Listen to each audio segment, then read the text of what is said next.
boshqa viloyatlardan ko'ra Namangan viloyatida aynan o'sha soha bo'yicha chempionlari ko'p ekan. Men o'sha kuni ko'rdim. Bu bo'yicha chempionman va chet ellarga borib musobaqalarda qatnashib kelganman dedi. O'sha yerda viloyat hokimi birinchi bu tadbirni o'tkazib olaylik.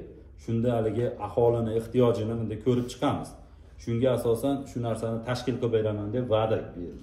Lekin undan keyin hokim viloyat hokimining o'rinbosarlari bilan boshqalar bilan maslahatlashib baribir shu narsani qilib berish poligon, ya'ni haydovchilar uchun xavfsiz bo'lgan shu poligon yaratish kerak degan taklifni biz ham berdik.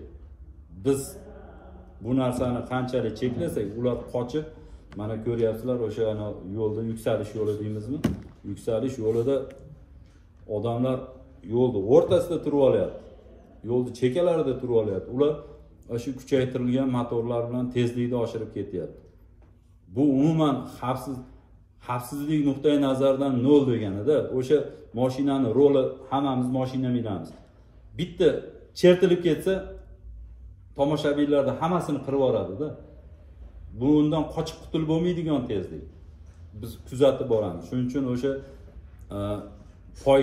poygaga qiziquvchi fuqarolarga ham murojaat qilamiz. Yana viloyat hokimimizdan va'da bergan shu poligon ularga yaratish. Ungacha lekin o'zini hayotini xavf ostiga qo'yib, yonida mashinaga qiziquvchi fuqarolarni, yoshlar, asosan o'smirda ular, yosh bolalarni hayotiga zomin bo'lib qolmasin, ularni hayotini xavf ostiga qo'ymasin.